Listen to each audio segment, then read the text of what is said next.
Une interview hors du commun ce matin sur France Inter. Je pense que le mot limpide est le mot approprié. Le président de la République, il a montré, il a démontré qu'il avait entendu, qu'on avait entendu que oui, il y a une urgence économique et sociale. Vous avez entendu ou pas? Là, qu'on avait entendu, que le président avait entendu, qu'on avait entendu. Vous voulez entendre à nouveau la ministre qui veut qu'on entende que le président a entendu, qu'on a entendu? Il a montré, il a démontré qu'il avait entendu, qu'on avait entendu. Alors on sent que beaucoup de choses s'entrechoquent dans la tête de la ministre. Pour en bénéficier, il faut deux raisons, il faut deux conditions. La première, c'est gagner entre 500 000 et 600 000 et 1500 euros. Il y a il y a toute une série de pistes. Il y a beaucoup, il y a aussi, mais le plafond, enfin le déclenchement qui se faisait à 1200 euros. Moi, je vais vous dire ma conviction depuis 18 mois. Et au moment où vous vous dites, chouette, on va comprendre un truc.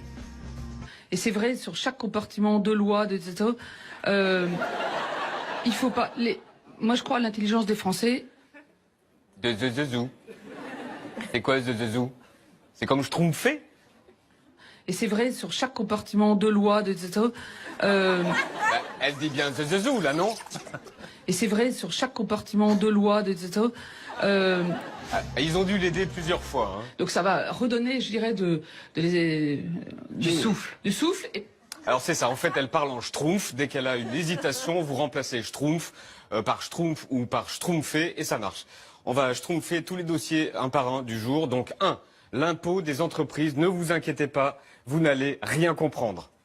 On vérifiera dans un an, dans 2 ans, que tous les patrons payent leurs impôts en France. S'il y a une activité en France, qui réside en France, les impôts doivent être payés en France. Et si... Attention, jusque-là on comprend, voici la suite. Et si il y a des profits en France, alors c'est vrai pour les biens, les profits en France, il faudra que l'entreprise paye. Mais pour les schtroumpfs qui tournent.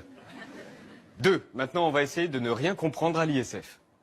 L'ISF, par exemple, les entrepreneurs, eh bien, quand vous... je ne le justifie pas. Je trouve ça scandaleux de ne pas payer ses impôts dans le pays. Bon, mais il y en a qui le faisaient parce que s'ils payaient l'ISF et s'ils voulaient transmettre à leurs enfants, eh bien, à ce moment-là, souvent, c'était la zizanie dans les familles, l'entreprise familiale, hein, parce que un reprenait l'entreprise, donc lui, il était exonéré de l'ISF parce que quand c'est l'outil de production, et puis il fallait qu'il dédommage les frères et sœurs. Oui. Les frères et sœurs, ils payaient l'ISF, alors soit ils ne payaient pas en France, soit ils le payaient en France, mais du coup, on augmentait les dividendes, on pressurisait l'entreprise pour pouvoir le payer. Enfin, c'est de la vie réelle dont je vous parle. C'est bon? Tout le monde a bien rien compris, on peut continuer. 3, dernier dossier, le SMIC. Je voudrais juste qu'on soit clair. Le SMIC aujourd'hui en France est de 1185 euros net environ. Il était de 1174 au 1er janvier, il passera à 1210. Le SMIC... On comprend pas.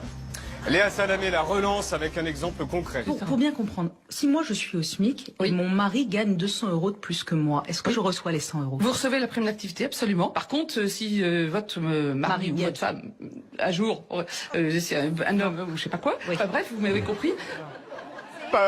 J'ai peur de la dame. Bon, je crois que cette interview sur France Inter était limpide.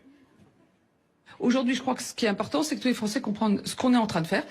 Les Français n'ont rien compris. On termine avec un message limpide. C'est la fraternité, c'est aussi ne pas laisser que des problèmes à nos successeurs, mais à nos enfants, à nos petits-enfants, de leur permettre le pied à l'étrier. C'est aussi ça, la solidarité. Bon, il manque des mots et c'est pas dans le bon ordre, mais c'est l'intention qui compte. Nous avons une presse qui ne cherche plus la vérité.